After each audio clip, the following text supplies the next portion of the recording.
As the tribe emerges from the dark, wet jungle, the tribe knows not what it will see. Ding! Master Yodi. Master Yodi with his goggles on. Does Master Yodi have his doggles on? Why, yes I do, Master. Master Yodi, do you like your doggles?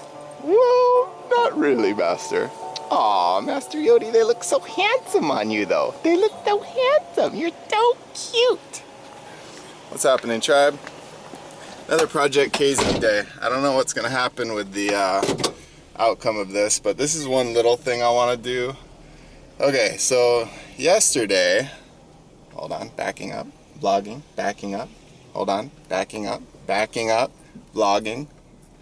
So yesterday, I put my carburetors back on the bike. I had taken them up to Mr. Jason's house and cleaned them thoroughly. I reset all of the float bowls and checked them to see whether or not they were leaking. I set them to 22 millimeters, which is the stock setting for the floats. The carburetors, those particular carburetors, they only have a few canals to clean. Well, that Jason and I could find.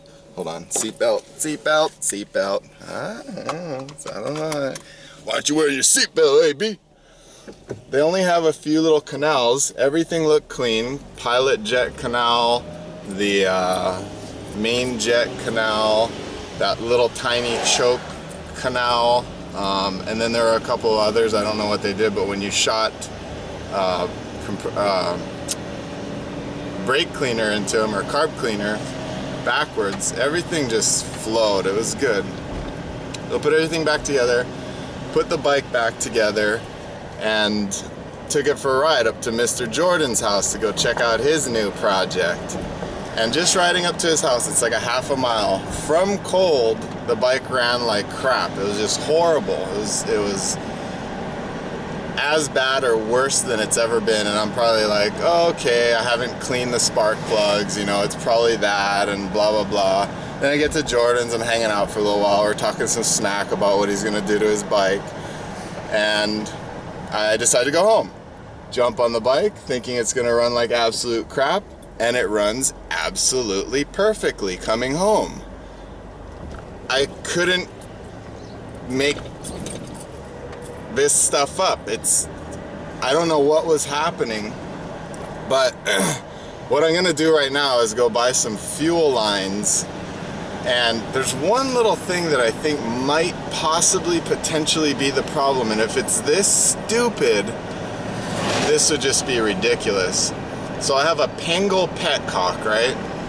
A Pengel high flow petcock, and in the petcock there's a little round valve in the middle with holes in it, and on the sides of that valve there are these little O-rings, and then two brass compression fittings that turn into your little 3/8 out. My carbs take two lines, two 3/8 fuel lines, and outside, right inside of that brass fitting, there's little O-rings. Well, I had noticed my petcock was acting funky. It was like sliding a little funky or whatever, and I pulled the brass fittings off, and one of the little O-rings was stuffed into the little circle that is on that little valve. So I took them off, put them back together, but it still was acting a little funky. So I don't know what might be happening right now with the petcock, and I guess maybe I'll just get a new stock petcock, or maybe some different O-rings to see if I can get it working properly. It's really weird because the little brass fittings that press into the little centerpiece on the petcock, they have to be pressed into a specific point, just enough to seal that rubber up lightly up against that ball, because the O-ring is always resting on that ball that's always, turning back and forth. And when I put them back together, I compressed it all the way, because previously they were just like dripping a little, leaking. I'm like, what the hell? So now they're not leaking, but now the O-rings, so I'm thinking, could this possibly be it? One of the O-rings is getting, when I turn the petcock on, and it's getting sucked into a weird location, and then half of the carb, or half of the carb rack isn't getting the proper amount of gas. I don't know, so I'm gonna try that. I'm gonna see, at least I'll be able to say, okay, turn the petcock on when it's having major problems on the road, and I'll take you guys for a ride today. I can just jump off the bike, look down at the line, and if one line has fuel in it and one line doesn't, it's that O-ring stuffed into the little hole. So, and I kind of wanted to get clear fuel lines anyways, and I have to get a couple of inline fuel filters. I just don't want the carbs to get gunked up once again. So I'm heading up to the store right now. This is the longest lead into the intro ever, but let's bring in the intro and then let's get this bike. Let's put some with the shimmy, shimmy, Cocoa Puffs, shimmy, shimmy, intro. Whoa!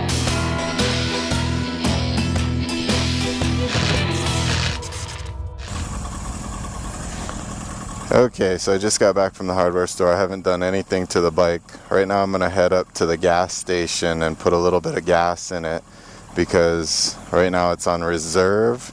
And I just want to put enough gas in it so I can flip it to on to see if within that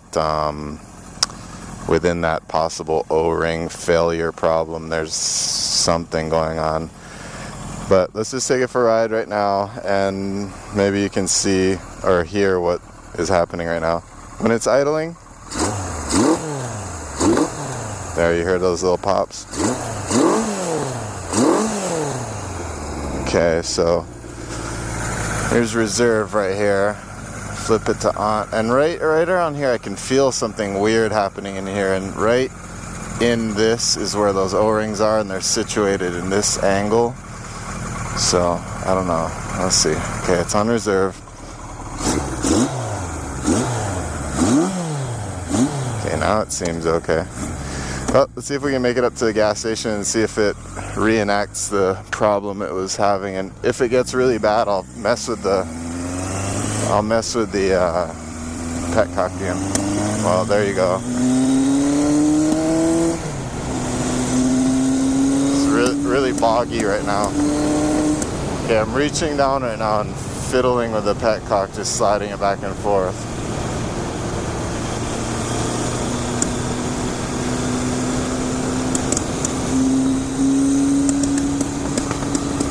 It's all kinds of popping right now. But see, this popping, if it's like, oh, it's timing, it's this, it's that, then that does not explain how if I stop right now and talk to somebody for 20 minutes and get back on the bike, it might be just perfect. And it also doesn't explain temperature, because if it's doing that when it's cold, I don't know. Let's see. There we go. Snap, crackle, pop. Mess with that petcock again. You know what? Let's try this. I'm just gonna try turn the bike off, shut it off, and turn it back on. Whatever, running motorcycle. Okay, oh, those are all good. Mess with this petcock a little. Yeah, it's got a weird, kind of hard feeling in the middle. Okay. I don't know. Okay, make sure the choke is totally off.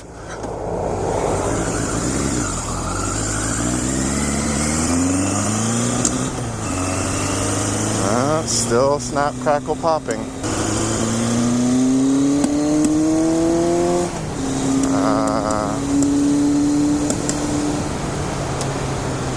I really hope you guys get to see what it's like when it just miraculously cures itself in the middle of this.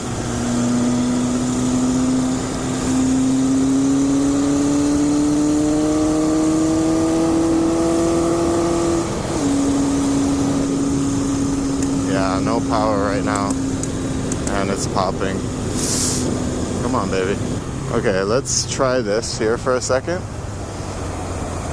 Let's see if anything weird is happening with the bowls. Let's just stop here and see what happens if I just let the gas potentially fill the bowls again. And I got a new gas cap, so that's not the problem. These wires are new.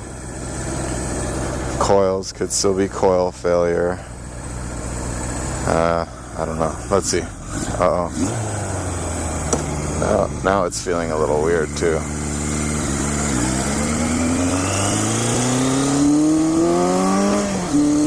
Well, now it's better. Not absolutely better, but it was better than it just was. Okay, wait, let's try one more thing right here. I think I'm just gonna turn it off right here, leave the fuel on, see what's happening with mess with this a little. Hey, buddy. Oh, you're such a good guard dog. Okay, let's do one quick little thing here. Let's just reach up in here, kind of rattle the coils around a little. Reach up in here. Where are you, coils? I'll just kind of move wires around. I don't know. Wires down here. What are all these? That's the ground on the battery is just fine.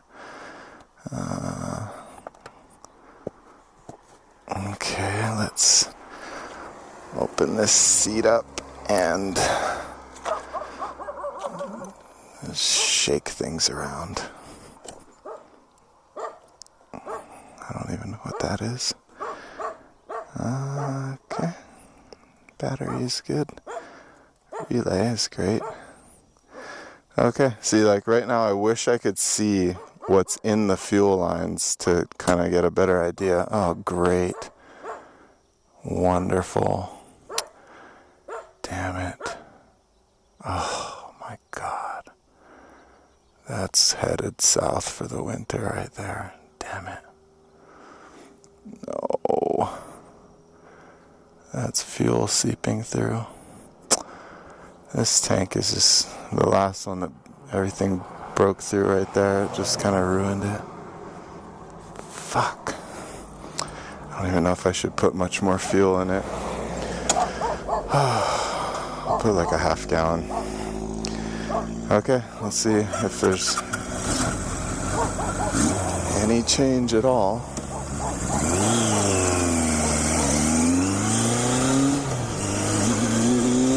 Look at that.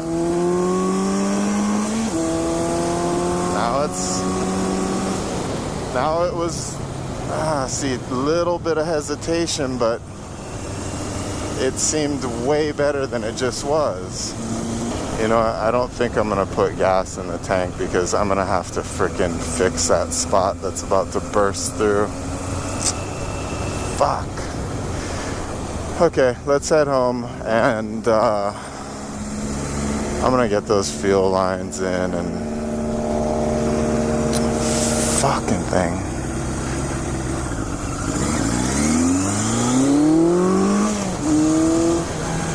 See right there.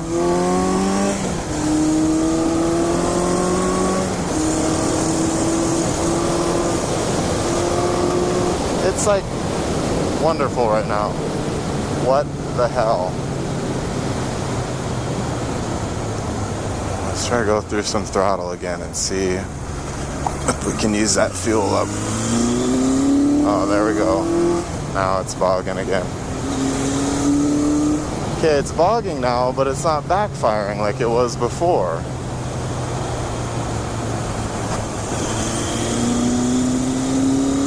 Yeah, we have total boggage. And let's try to come to a stop. Or almost a stop.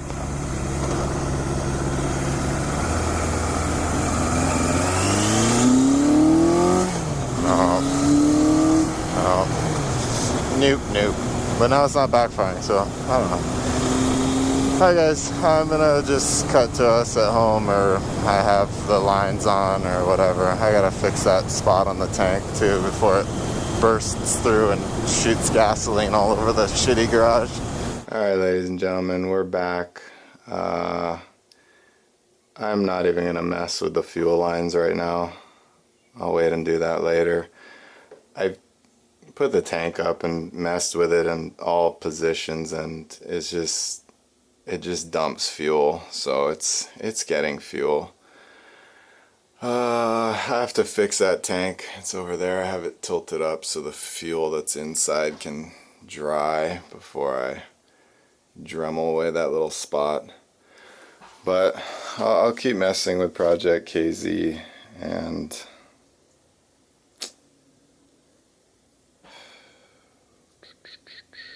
that's it for now.